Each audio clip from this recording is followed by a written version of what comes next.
Bunlar əzəldən şu Təmir dağlarının cənubi və şimalıda, anadakın hazır Tarım vadisida, anadakın bir məzgil hazır İşki Taşqı Monqoliya dalısida, Sıqqöl ətraflarında şu kən zımınlarda aşındaq yaşayan, şu yerlerde cahan tutqan, şu yerde yaşap ötken. Endi bunundan miladıdan burunqi tarixi yazılgan, yani tarix ma'lum bo'lgan zamonlardan ki tarixlar qargan vaqtida Tarım vadisida nayt ko'plagan uşaq shahar davlatlar bo'lgan. Yani miladidan burunqi 1000-yillardan tortib toki miladiningki bundan 2000 yil burunqi vaqtgacha nurg'un shahar davlatlar bo'lgan. Bu shahar davlatlari deganning o'zi hozirgi her bir shahar, hozir har bir viloyatning markazi bir shahar, masalan Qashqar shahri, anadaki Yakan, anadaki Xotan, Kucha, Aqsu, Turkman, To'g'la, her bir shahar ve şunun etrafındaki joylarning o'zi qadimda bir davlat bo'lgan. Bunda 2000 yil burun va undan burungi vaqtda. Chunki bilamiz bizning vatanimizning janubiy qismida nayt ko'p qismi qum, cho'l jaziralarga o'ralgan. Şehirler adam yaşaydigan joylar asosan şu tog'dan tushgan daryoning yoqasidagi bo'stonliqlar joylashgan. Shunga har bir jut bilan jutning orlig'i cho'l jaziralardan ayrilib turganligi uchun qadimgi zamonlarda bundan 2-3 yil burun tarixini eslasak albatta bilamizki, u zamonlarda qatnash qolaysiz, u jutdan bu jutga berish uchun oylab vaqt ketadigan bo'lg'achqa har bir jut o'z oldiga bir baglik, bir xon bo'lib shundoq yashagan. Hatta o şehirler emas, hatta hazırki devredeki bir nayının özü şu vaxtıda bir devlet olup 36'da müstakil devlet yaşayan. Miladın burunqi təxminən 405 yıllarda. Yani Kiroran deydi o devlet kumluqu kümülüp, Kiroran qadimi şehri deb adresim turdu. Kiroran qadimi şehri hazırki qurib ketgan Lotnurkülün etrafında bir devlet olgan. Hazırki Çeriye, Xotanның Çağqılıq hazırki Korun'unki Bayınıqlı Moğol Abdolzaq qaraydı.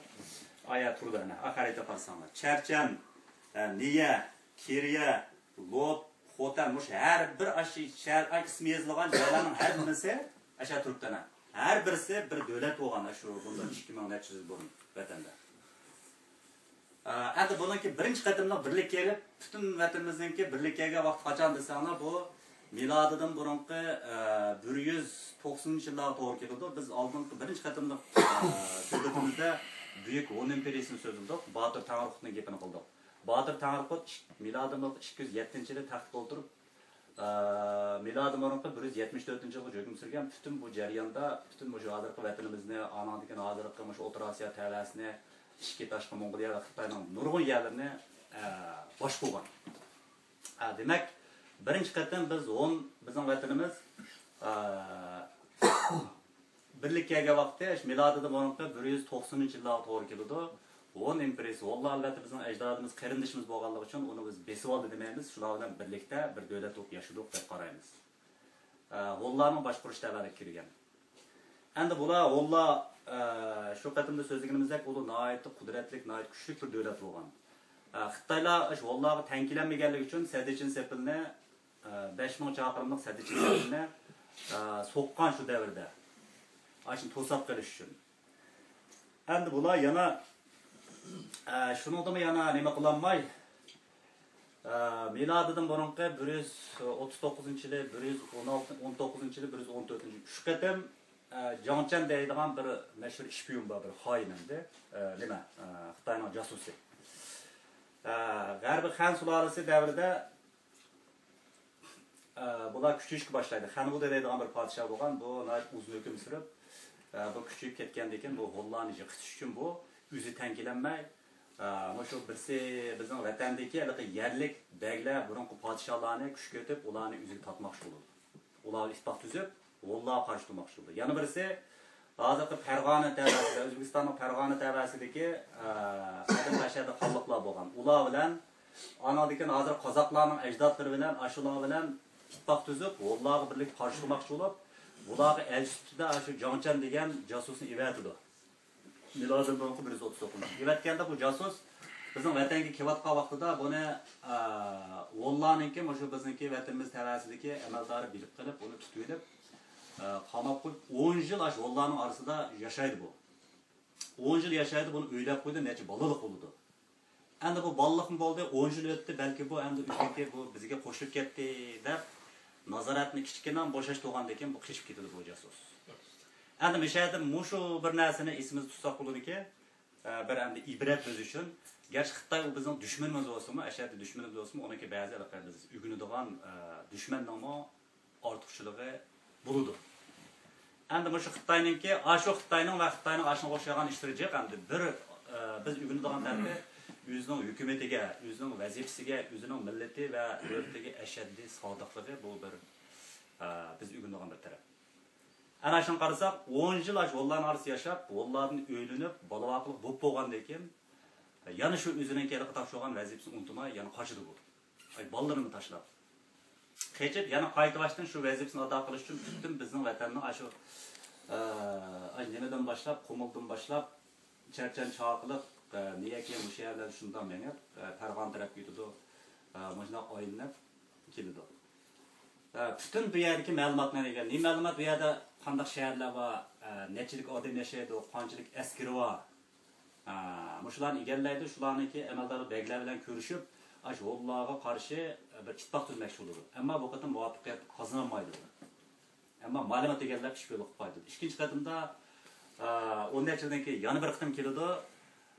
O chog'da qozoqlarning ajdodi uysun degan bilan ular ittifoq tuzib birlikda urushadigan bo'ladi. Yana mana bu Afg'onistonninki, Tojikistonninki va Afg'oniston chegirmaga yerda bir xalqlar bo'lgan.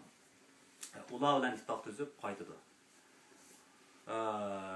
Shuningdek keyin oxiri miloddan burungi o'ng'ichonlikda bu ashak berib kelish jarayonida bu Farg'onada, hozir Farg'ona o'ymoqda O'zbekistonning Anjan tarafida bir uchidigan ot ekan degan bir gapni anglaydi. Amaliyot uchidigan ot emas, hamda shunda bir ushqurna chopadigan shunda bir yaxshi ot chiqadi yashadi. Bu xabarni olib uning podshohga, Xitoyning podshosiga ma'lum qilib, shunda bir ot ekan degandan bu uning qiziqib ketdi. Qiziqib ketib, nurg'un oltin gumishlar elchilar berib ivatdi. Ivatgandan keyin ular bu Farg'onliklar ularni o nima so'g'silamdan evilib, yaxshi mehmon qilib, ularga ishim bermay aydib ketdi. Aydibetkendan keyin bu ya kelgandan keyin bu ochiqda men shunda bir qudratli cho'ng yo'g'on podshoh bo'lsa, meni ko'ziga ilmay, shunda ajrim qurib qaytgandan keyin bu nihoyat zo'r bir qo'shin bilan bu yoqqa milodi bunga 61-yili hujum boshlaydi. Bu bizning vatanga qilgan va shu hozir O'zbekistonning Farg'ona vodiysiga g'arb taraf qilgan tunji qatimli Xitoyning tajovuzi bu. 60 ming kishilik qo'shin bilan shunda tajovuz qilib, bu yo'ldagi, bu yo'l bo'yidagi mayadagi ham shu bu xalqlarning hammasi ushoq hamda. Kichik. Unda olgandan keyin uning ba'zilari qo'shildi, ba'zilari qo'shilmaydi. Shunday qilib, u Farg'onadagi u uchini elib, birmuncha oltin boyliqni bulab etmoqdi. Va shu jarayonda anadagi bu yo'llardan bu bizningki ziminimizni tortib oldi Xitoy tunji qatim milod burungi 61-yil. Shuningdek keyin hozirgi nimaniki ko'rinmanki bugur degan tavasida bir shu tutuqdan mahkamasida bir mahkama qurib, shu orqali bizning vatanimiz tavasini idora qildi. Bir 50 yilga yaqin. Endi shu tarixni Xitoylar bizningki mana milod 60-yili milod 60-yili biz vatanimizningki nima Xitoyning tarkibiga kirgan bizning bir qismimizda davoning sababi shu. Amaliyotda buning mohiyati bu tajovuzchilik. Agar tajovuzchilik qilib besib olganni mening yerimda deydigan bo'lsa, dunyoda mustaqil davlat mavjud bo'lmaydi. Kimni besib olmagan tarixda. Agar shunday deydigan bo'lsa, O'zbekistonning besib olgan, hozir Qirg'iziston tavasini besib olgan shu zaman bizni besib olgan chog'da. Ulunda deyilmaydi. Agar unda deydigan ish bo'lsa, Rim imperiyasi ayni vaqtida butun O'rta dengizning atrofini dunyoning yerimligiga besib olgan. U hech qachon men besib olgan mening yerim deyilmaydi. Mong'ollarni butun Osiyoninki, Yevropaning yerimligida besib olgan. Unda qishlar tarixda ko'p ko'rilgan. Masalan, Xitoylarning o'zini Mong'ollar 100 yil besib yotdi, Manjular 300 yil hukmronlik qildi. Agar Yaponlar besib oldi, agar unda deyish to'g'ri kelsa, tarix haqiqat osmonsi bo'lib ketdi. Xitoy ashundaq aldamchi, shundaq soxtaz, rezilandi. Endi Jonchan degan Xitoyniki bizga qilgan birdan-bir nimasi shu vaqtda shu ma'lumotlarni, shu yozgan ma'lumotlarni bizning vatanimizningki milodi burungi 200-yillar nima milodi burungi 102-yillar atrofida hozir Tarim vodisida qanday xalqlarning bo'lganligi, qancha aholini yashaganligini biladigan bir tarix material qoldirib qo'ydi. Bu nima desa shu zamirda milodining 200-yillar atrofida taxminan 300 ming nüfus bo'lgan. Bizning vatanniki Mushtarim vodiysi Tangritog'ning janubiy shimolida. Buning ichida 36 ta shunday shahar davlatlar bo'lgan. Buningda aholisi eng ko'p bo'lgani Kucha xonligi bo'lib, buning 84 ming nüfus bo'lgan. Hozirgi Kucha, Shinxa, Shoya, Boy degan hammasi o'z ichiga oldi. Uningdan qarasa Qorasha xonligi bo'lgan, anada qarasa Yakan xonligi 28 ming nüfus bo'lgan, Qog'liq, Poskan, Yakan qo'shilib. Qashqarning 19 ming nüfus bo'lgan. Xotanninki bir 16 mingda ashuna qilib ba'zilari xuddi Norvegiyaning kichik kommunlar var, mingdan 2 ming nüfus bor. Ashunga o'xshash ba'zi davlatlar 2 ming nüfus bor davlatlar bo'lgan. Shahar davlatlarda. Demak, bu vatanimizniki shu miloddan burungi 100-200-yillardagi vaziyati. Demak, Xitoy milodi burungi 60-yilda tunji qatim bizning vatanimizni besib olgan.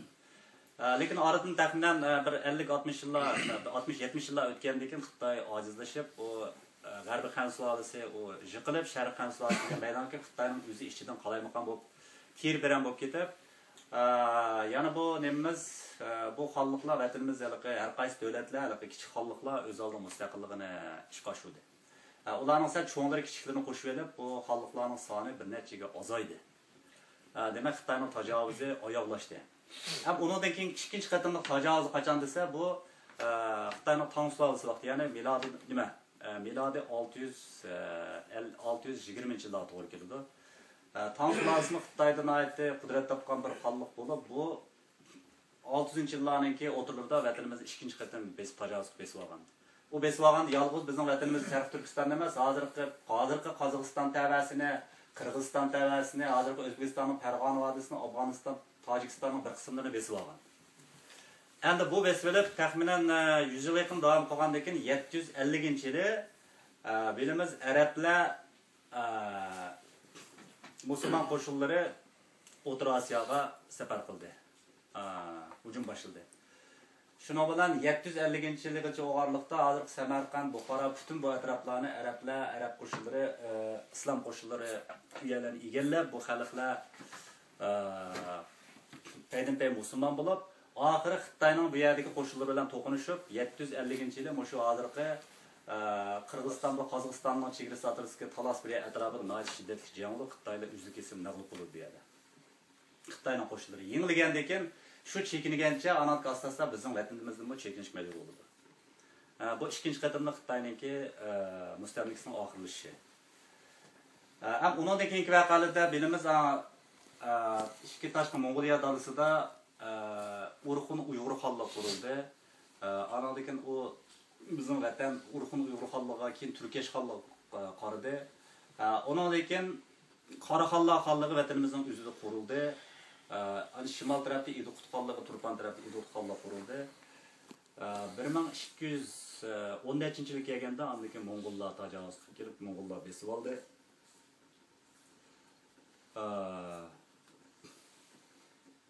1514-yili Saydiya xonligi qurilib, 1668-yilga kelganda bu G'o'jalar inshaalloh tarafidan shu shimoldagi qalmoqlarni boshlab kelib, bu xonligimiz og'dirildi. Andan keyin oradan 100 yil o'tgandan keyin shu qalmoqlarning tajovuzining davomiga ergishib, Qing sulolasi yana Manju Xitoy imperiyasi toza kuchlangan vaqtda 1757-yili Xitoylar 3-qatim vatanimizning keng ko'lamda tajovuz qilib besib oldi. Bu endi oxirgi qatimliq va nihoyat dahshatli bir qatimliq yo'qotish biz uchun endi shu vaqtda 500 ming Uyg'ur shehid qilingan, jendan ayrilgan Xitoylar. Şinjongga ismini shu vaqtda qo'yganmi? Hozir kelamiz. 1756-57-yili besib olgandan keyin uningdan 3 yil o'tgandan keyin Uchturpanda, Aqsuning Uchturpan noyasida Jigdiy yig'iligi deb olgan bo'lishi mumkin. Jigdiy yig'iligi degan nom bilan xalq qo'zg'aldi. Xalq qo'zg'alib bu kurash bo'lgan sari Aljib Aqsuga ham tarafli kengayib, hatto erlar emas, ayollargacha shunday fidokorlik bilan jang qilib, Uchturpanga berib boqqanlar bilsa, 7 qizlarim hozir deb ba, 7 shu Xitoyga qarshi jangda shehid bo'lgan 7 qizning qabrisi yashadi. Tog'da bor hozir. Lekin bununla Xitoy nəhayət zor qoşun bilan bastırıb kelib, axırda bütün üç Türkmen xalqını digidək qırıb tashlab, Aqsu daryosininki, Toshqon daryosininki qiyni qip-qizil oqqankan şu zamanda bir mezgilgacha. 500 ming aholi qirilib tugagan. 500 ming degani bu chog'da bizning vatanning aholisining tang yarmiga yo'q 3dan 1 qism to'g'ri keladigan qilib tashlangan. 3 turpan adam qolmagandan keyin turpan 90 anadaki nimadan turpan 90 yana bir simeti turpanning yana bir noisi bor. Pishchan. O'shadan aholi ko'chaygan. 3 turpanningki asli burun qismi uch. Bu keyin 3 turpan bo'lib qolganingizda 3 turpan deganingizda turpandan shu vaqtida aholi kechib kelgandan keyin qo'yilgan ism. Endi bu shunda besib olgandan keyin buningga xalqimiz yanada tez pükmede, başengmede to'xtamay kurash qo'zg'olon qilib turdi. Xitoyga qarshi davomli tajovuzchilikqa, zulm qarshi ko'rsatdi. Bunun ichida 1820-yildagi Jahongir Xo'janinki qo'zg'oloni, onun boshqa bir necha qatim qo'zg'olonlar bor. Oxiri 100 yil o'tib oradan 1850-yil kelganda butun Sharq Turkiston bo'yicha xalq jut-juti shahar-shaharda Xitoy tajovuzchilikqa qarshi qo'zg'olon ko'tardi. Bunun en çoğu Kuchada, Xotan'da, Anadolu'nun Qashqarda oldu. Ahırda bu qo'zg'olon g'alaba qilib, Xitoylar qo'g'lab chiqarilgan bu paytda Yoqub Bey keldi. Yoqub Bey nasıl bilisizlar? Onun tarixini keyin so'zlaymiz. Yoqub Bey Qo'qondan, hozir Farg'onadan bu bir qism qo'shin bilan Anadolu'dagi aşağıdaki nima Xo'jalarninki shu yerdagi avlodlarini boshlab kelib, bizning xalq xo'jalar cho'qindigan bo'lganligi uchun ash podshoh tiklash uchun kelib, Xotandagi, Qashqardagi nima, Kuchadagi qo'zg'olon rahbarlarini bularni besiqtirib, bularni o'tirib, butun bizning vatanniki janubiy qismida shu nimagacha Urumchi u tarafi Qumulg'icharlikda bu yerlarni birlikka keltirib, Xitoydan qo'llab chiqarib, yana bir qatam mustaqillikka erishdi dedi. Bu 1865-yil. Endi bu mustaqillik taxminan 15 yil davom qilib 1878-yilga kelganda Xitoyningki Zozongtang degan go'y yana nurg'un hadisat qo'shin bilan yana qaytib tajovuz qilib keldi. Bular shu hozirgi nimaninki Turpanning atroflariga shuya kelib saqlab yetib, dastlabda uni shu uzuga yetarlik emas. Oxiri buni Rossiya yordam berdi. Shuning bilan bara ana ishki jihatdan xoinlarni Niyozbek degandek mashhur xoinlar bo'lgan shu nimaninki xo'tallik yakanniki nimasi bo'lgan Yoqub Bekninki yaqin vazir hamda maslahatchisi. Ashunga o'xshaydigan xoinlarni setib olib, oxir buni zarlab o'tirib ko'rildi. Yoqub Bekni zarlab o'tirib yutdi. O'ldirib o'tgandan keyin bu bolalari to'xtalishib şunu terip veren bulup ahırda bu Yoqub Bey hakimiyeti aldırıldı. Vatanninki 15 yıllık müstakilliği tügeydi. Şunundakin bu Çin Sıralısının Zozongtang Xitoy qo'shinlari vatanga taraf keng bilan bostirib kelib, ba'zi yurtlarni urush oladı, ba'zi yurtlarni urushsiz oladı. Shuning bilan vatanni qaytadan 3-qatimliq yana bir qatim besib olib, 1882-yilda Xinjiang, ya'ni yangi territoriya, yangi chegara degan 60 hujjat bergan Xitoylar. Şu an belki. Endi Xitoyning oxirgi qatimliq hozirgi kommunist Xitoyning tajovuzi, uning bosqinchiligini bilamiz. Albatta 1949-yilda Gomindan Xitoylar oldirilgandan keyin Gumchandan Xitoylar, kommunist Xitoylar kelib vatanimizni besib oldi. Hozir besib o'tdi. Mana bu shu Xitoy tajovuzlarining vatanimizga qilgan tajovuzchilik urushlari va qanday qilib besib olganligi haqidagi qisqa tarix. Tungal Pechevichga qachon kirib keldi? Kim o? Tungalcha Pechevich.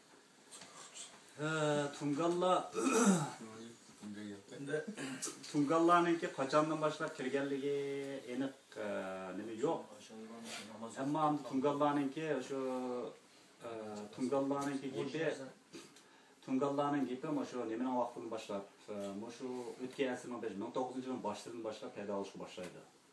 Bunun köpeyge vakti Hocine Zacı'nın devri 33. yılda Macunyon diğerlerle erişip Nazi o Türk'ünde Tungallık hegenendi. Onun da barınma bir Türk'ün Tungalla bat ikenendi. Ama onda köpmez, onun da tesiri bir ornumu yok. Ama Ayşe Tungalla Macunyon Tungallık hege vaxtıda Nazi o Türk'ün Tungalla aşına erişip kilip bizim Nazi Nurgun Zoralıklar eskilikini kılır. Başında kızım. Soraydan sual olmasa ki ben burun vatandaşı kırıklarında tarih okuma. Ben okuşumda Buraxanlar tezkeresi degan kitapni o'qiganda. Endi u faqat o'sha mana shu burun tarixlar. Lekin Uyg'urlar haqidagi o kitapni o'qigan Turg'un Almasniki. O chog'da kichik kitob tushunilmagan, to'g'ri desam u chog'da. Lekin mening esimda qilishda xili jiq davlatlar bizni Xitoyni besilib xili jiq davlatni qurib ketganmiz. Men G'uva esimda qolgani bor. Yana lekin yaqinda men mush 1-2 yildan beri shu İslam tarihi bilan o'sha Talas urushidagi pek muhim urushga Talas urushi. Arab bizning musulmon bo'lishimizga eng sababchi bo'lgan urushlarning birisi, tarixiy urushlarning birisi. Biz chunki Arablar tarafga o'tib so'qishib ketganmiz bizniki. Bizlarimiz shu chog'da musulmon emasga, shu chog'da Arablar tarafga o'tib ketgan Xitoyga qarshi. Undan keyin bizning burunqa shu Moğolistan'da hazırki Mongoliyada kurulgan devletlerimiz Uygurhanlıkta, ondan keyin Köktürk devleti ve ondan burunki aşu Xitoyning o'zida devlet kurulgan ve hazırki mevcut paketi, hazır tarihi paketi yazma eser yok ama ki bu yer kurulgan nurgun piramitlar var. YouTube qarasanglar pek jiq piramitlar var. Bunun nurgun tarixlarini yoshirib kelgili Xitoy o'sha o'zini besavaganlar deb xalqaro ayndagi keraklik, ammo qo'limizda jiq paket bo'lmasmi? Lekin aşağıda icdadimizniki burunqa shu nimani piramitlar hozir mavjud, shu turibdi. Nurg'unlarni o'zgartirib Xitoylar uning to'piga to'piga o'rmon qo'yib, o'rmonliq aylantirib etgan bo'lsa-mu, bu 2-Dünya urushida Amerikaning bir uçuşunki xabarni tarqatib aşkarı bo'ldi. Aşkarı bo'lgandan keyin buni Türklerden shu tadqiqotchilar berib aşağıya berib qarasa, bu hech qanday boshqa millatga oid emas ekan, shu bizga oid ekan. Şimdi Uyg'urlar, Türkler shu chog'da bir yashab ketganamiz shu chog'da. Bu ayrım nimasi yo'q ekan. Ayrım alohidalari madaniy jihatda, til jihatda hech bir ayrım yo'q ekan.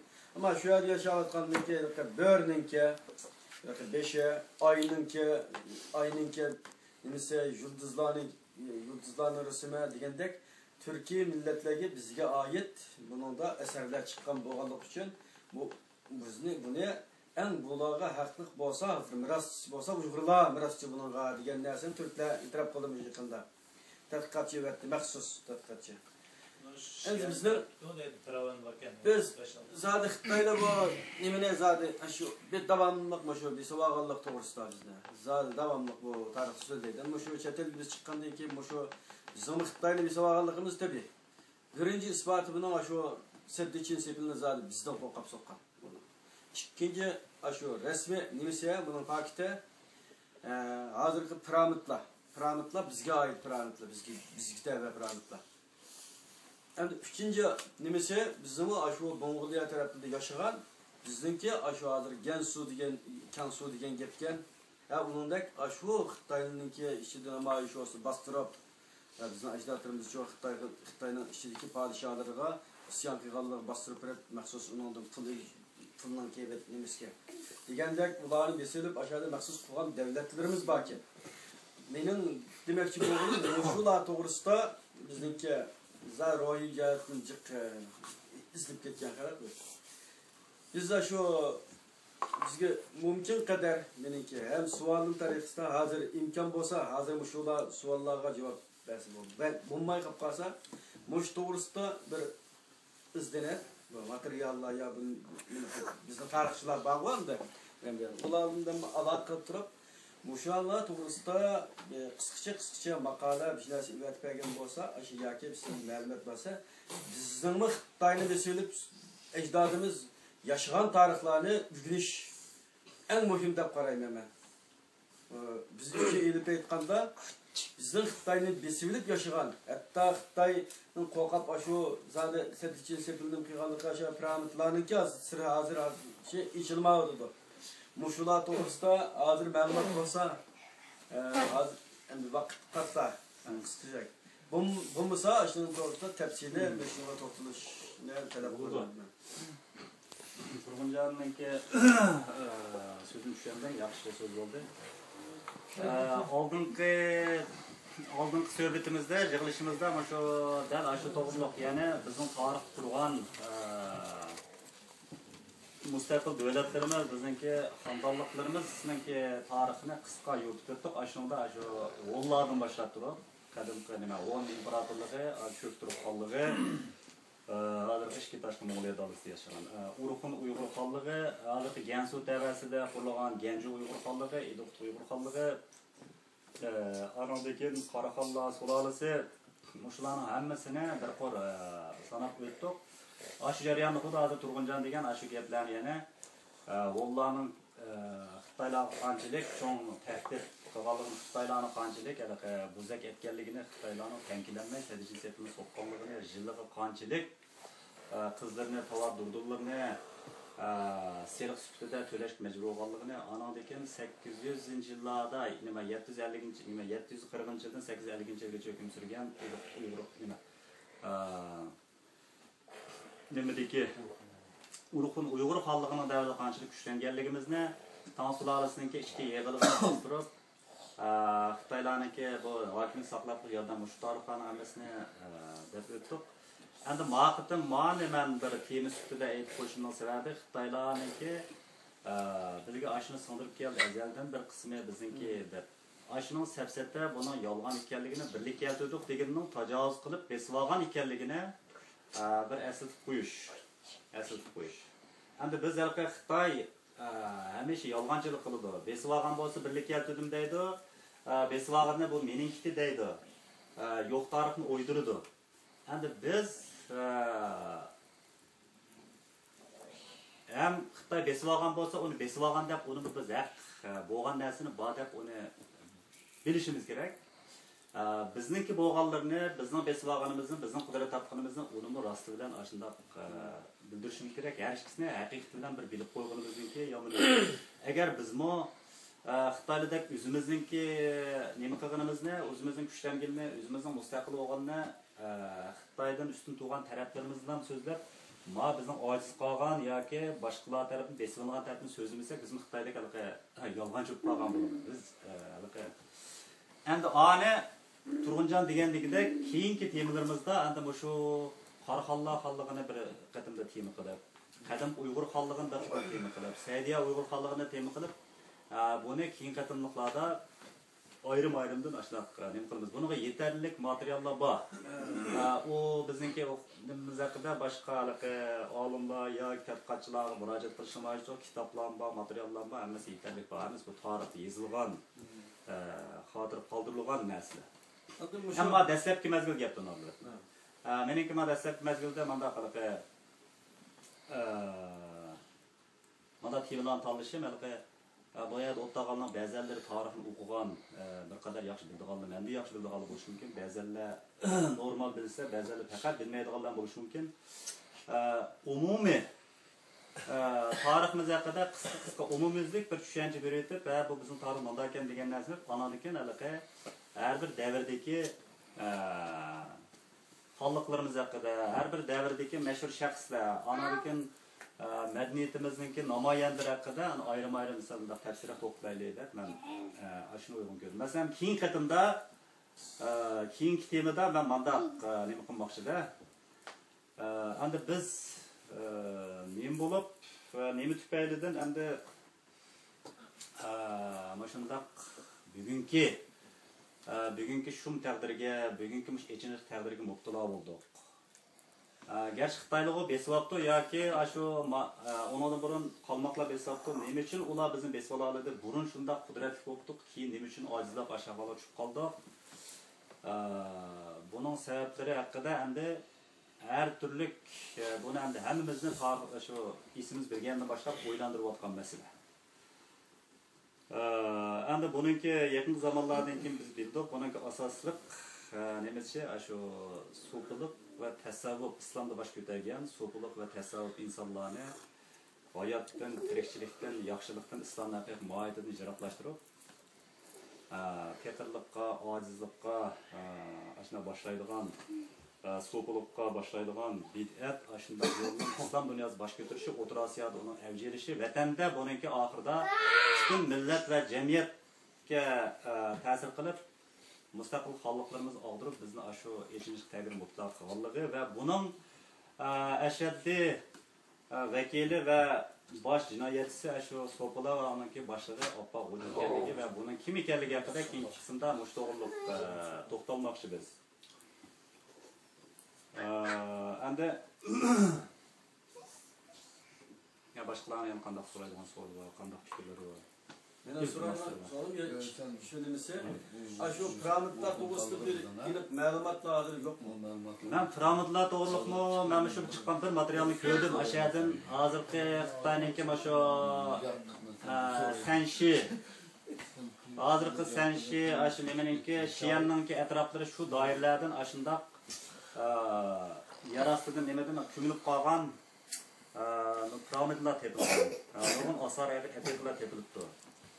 Buna siz degandikida Xitoylar uzun yaxshi yushirib yurgankan, keyingi mezgillarda bir qism shu turklar, anaqki tadqiqotchilar berib, u yerga dastlabda uni cheklagankan, hamda yaqin zamonlarda oshkora yushirib berib, ozroq tekshiribdi buni.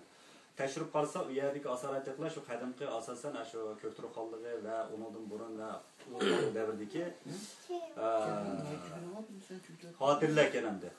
Shu davrdan haliqi Mongoliya davlati qolgan mangu toshlarni aytib jiq hamda u har yer saqlanib. Shu mangu toshlarga o'xshaydigan uningdagi yeziblar, uningdagi belgilar shunga o'xshaydigan uchun shu davrdagi xotirlar, shu turklarningki qolgan obidlari degan xulosani chiqargan endi. Bu yetarli to'liq tadqiq qilinmabdi, faqat endi uni Xitoy necha vaqtdan orqada tashkil qo'ymay, maxfiy tutganligi uchun. Ammo endi bir narsa aniqki, shu yerlarda hozir Xitoyniki hozir fikr ishki Mongoliya tavasida anondikan shu Shanshi o'lkasiningki shimollari Gansu, Ningxia mushur rayonlarda qadimgi turklar, ana G'ullar, uning ajdodlarimiz bo'lgan. Uningdan ko'k turklar, anondikan Uyg'urlar, Türkiye xalqlarining yashaganligi u aniq u tarix. U bor endi. U narsa buning hech qanday qiliqi nima yo'q, gumon yo'q u jihatdan. Bu tuyg'unuz to'g'ri Samatga. Mening anglashimcha Baburnoma deganni bir o'qib baqsaqmi, Ashtonda Uyg'urlarning tarixi bilan turklarningki aniq yozilgan deb, chunki Akukan Selçukbek bilan Pakistan ismi Yaqubbekmi? Akuko dad söylegandan keyin ikkisi yaylaq tabishib, Selçukbekni chiqarib, u Hindistonga berib, ajmallarni soldirib, bu nimaniki o Baburning sha'ni, Baburnamani men o'qigan, Baburning kitobida u bizning tariximizga oid ozroq narsalar bor, lekin ko'pchiligi shu asoslig'i uningdagi tarix. Hozirgi shu bugungi O'zbekiston tavazidagi o'zbeklar bilan anondikin Afg'oniston va keyin Hindistonda qolgan shu Babur imperatorligi haqida yozilgan. Ammo uning bizga oid qismi nima desa, u Babur Saidxonning tog'isi bo'lidir. Saidiya xonligini qurgan Saidxonning tog'isi bo'lidir. Uning bilan ular Saidxon tug'ilib, Baburning oldida bir mezgil tug'gan. Ashun oldi cho'g'ilgan shu taxtma nima bizning vatan taxtga podshoh bo'lishdan ilgari. Bular shunaqa qilib jamiyatdir endi ular. Baburmi, Sultan Saidxonmi shularning hammasi Uyg'urlashgan Mo'ng'ul avlodi, ham turklashgan Uyg'urlashgan Mo'ng'ul avlodi. Bu davr kelgan vaqtida bular asosan Uyg'urlashib va dini musulmon bo'lib va tili hamma jihatdan Uyg'urlashib ashuna ketgan endi. Baburni O'zbek Shaybonixon degan bo'lgan. O'zbeklarni O'zbek degandan shuncha chiqqan shu Baburning zamonida. O'zbek degan atalg'i yo'q. U chiqib oyoqdan bu Babur asli shu Farg'ona vodiysi Toshkent shu o'tirog'iga buning qonuniy nimasi, shuni hukmroni. Ammo o'zbeklar atrofga bosh ko'tarib kelib, buni qo'g'lab surib Afg'onistonga olib qo'ydi. Afg'oniston bilmaydi, u yerdan turolmay Kobulda. Andan keyin Hindistonga berib, Hindistonda hozir Dehlini atrofida shu Babur imperatorligini qurdi u. Bu tarix asosida shu tarix yozilgan. Balduruş. Endi eng ko'p bizning tariximiz haqida eng ko'p shu davrdagi tarix haqida eng ko'p ma'lumot berilgan kitob shu tarixi Rashidi degan kitob Uyg'urcha chiqdi. Chunki bu kitob tarix Rashidininki avtori shu Mirzo Haydar Go'rgan degan Saidxonniki yerken Saidiya xonligining quruvchisi Saidxonniki qarindosh urug' tuqqani ham butun shu urushlarga to'liq qatnashgan va shuni o'z ko'ziga ko'rgan odam. Şu adam yazgan kitabı şu işençilik tarihi. Hazır, benim bir sorum var. Hazır siz diyen hazır gaplarında mesela siz vatanni bilemsiniz. Diyelim ben de vatanni yaşayotgan Uyg'urlar hazır müşinkilik tarixlerini bildiği adamlar var mı? Bunun yaxshi bildiğanlar var.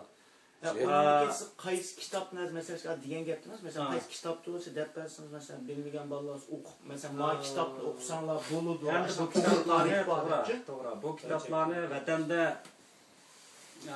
vatanda bu tarixga eng alqi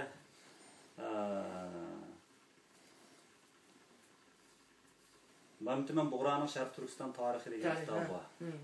Bu kitob 44-yil, 45-yil Kabulda yozilgan. Bu odam vatandan bütün şu urushlar qilib oxirida yengilib Xitoylar biz kelgandan bu odam Kabulga chiqib ketdi anda shu Hindistonga tog'lari. Shu yer tug'anda Sharq Turkiston tarixini yozgan endi. Bu bizningki shu o'tgan asr yozilgan tunji mukammal Sharq vatanining tarixi. Bu kitob Kabulda nashr qilinib shu joyda, ammo 50-60 u mazgil nashr qilish imkoni yo'q. Xalqlar yoshirin qo'ldan qo'lga ko'chirib tak 80-yillargacha aşna saqlagan bu kitobni. Birinchi shu tarix qiziqqan, tarix ma'lumot olgan odamlar shu kitobdan bizning tariximizni shuni o'rgangan. Shu kitobni ko'chirib saqlaganligi uchun, ko'rganlik uchun qo'llanib ketgan sonsuz odamlar bor. 70-80-yillarda. Bu kitob birinchi manba bo'lgan. Ham ikkinchi manba bu shu Xitoylarning o'zining tarixi. Xitoy tarix kitoblari. Mesela Xannoma deydi, Tongnoma deydi, Xitoyning tarixini mukammal bir tafsir yozilgan Xitoyning. Bu tarixlarda bu Xitoyda o'zining tarixini yozish bilan bir vaqtda atrofga tajovuz qilgan yoki shu yerga ish bilan ish bilan evatgan vaqtda shu olgan ma'lumotlarning hammasini shunga qoldirgan. Buning asosan endi Turg'un Olmaz 86-yili Qadim Uyg'ur adabiyoti degan bir kitobni yozdi. Bu da bizning Uyg'urlar tarixi, qadim tarixi nihoyat nurg'un material bor. Anandan O'llarning qisqa tarixini yozdi 89-yili. Bu bütün shu O'llarningki tarixini va bizning shu davrdagi hayotimizni bek tafsili yozilgan kitob. 89-yil Uyg'urlar degan kitobni yozgan hammiz bilamiz. Bu hamda shu yangi Uyg'urlar degan kitobning ko'p materiallar shu birisi Xitoyning materiallaridan bizga oid qismi. Yana birisi shu Mamtin Bug'roning Sharq Turkiston tarixi yushurin taqilib saqlanayotgan ash kitobni yozilgan. 89-yil yozilgan Uyg'urlar degan kitob. Bu ikkinchi manba oldi, keyin buni chekildi-ku shuning uchun. Anandan onundan boshqa bu Seyitustog'ninki, Rossiyaninki tarixchilari, turkologlar, Uyg'urshunoslari qadim Uyg'urlar, anandan qadim Uyg'ur xonligi degan ba'zi materiallarni yozgan. Bu O'rta Osiyoda, Qozog'iston, O'zbekiston nashr qilingan 30-40-yillarda. Buningdan ma'lumot oldi bor. Buningdan anandan Xitoyninki Yuzishov degan bir tarixchi bor. Bu 80 nechinchilisi Uyg'ur tarixi ikki tarix kitobni yozdi. Ikki qismli tarix kitobni. Endi u gerçi Xitoyning navqasi turib yozgan bo'lsa-mu, endi har holda uningki tarix faktlardan foydalangan bo'ladi. Anandan boshqa yana nihoyat yaxshi yozilgan bir tarix kitob bor. U bo'lsa-mu Anvar Baytir degan bir qirg'iz adam bor, ayol Uyg'ur. Bu Şinjandagi millatlarning tarixi degan bir qiyin kitobni yozgan. Bu 90-yilda. 89-yilda. Bu adam amdalik bek Turg'un Olmasdek manda qalaqa bizni bek gavdandirib yozamagan bilan bu adam bek Xitoyninki maydonida Xitoyni bek gavdandirib yo biz bundan emas, o'tir maydonda bir qator samimiy tarixni mana bu adam yozib qoldirdi. Bunga nihoyat bir yaxshi materiallar. Bu adam shundan keyin Turkiyaga kelib bir yig'in kelib ashada tuyuqsiz yurak kesilib o'ldi deb o'lib ketdi bu adam. Bu sirli bu odamning o'limi ashqirg'iz edaniki. Bunun suiqasd ishidan nima qilmagan bo'lishi mumkin, zaharlangan degan gap bor. Şu anda asas mənbə Şərq Türkistan tarixi, Məmtun Buğran Şərq Türkistan tarixi, anadakı Turonamasının Uygurlar degan kitabı, Oğullarının qısqış tarixi. Anadakı yakın zamanda Xənnamə Xitayning Xənnamə degan kitabınınki və Tangnam degan kitablarının bizim vətənə aid qismini tərcümə qilib, şunun özünü bir kitab çıxıbdı, aşna təşkil qilibdi vətəndə. Umu hamda gerçi Xitayninki nemisida Xitay özünü çoğun qilib manda yozgan bilan baribir shu davrlardagi bizning vatanga oid, Uyg'urlarga oid ba'zi narsalar, faktlar, ba'zi materiallar ashundan ilingan hamda qilib qolgan ashunda. Xitoy tarixiga hech qanday aytibak ahamiyat beradigan bir mablag'larni buni bilamiz. Şərq Türkistan tarixi müşahidim taqatdiq-ku. Taqatqan Uyg'urlarni ham müşahid 100 dana taqatdiq. Hozir bir qismlar bor, olmaganlar bo'lsa, 100 krondan satdiq mana shundaq arzonda. Vatanda necha 100 ko'yog'mi, 1000 ko'yog'mi topolmaydi. Qo'llanmaydi. Shuni meningdan bir nechasi bor, paratdim bor, shu lozim deganlar saqlab qo'ysak bo'ladi, qimmatli bizga bir boyliqda vatan cheklangan. Bundan burungi tarixini o'qiyman desanglar, childiran mo'ni o'qinglar.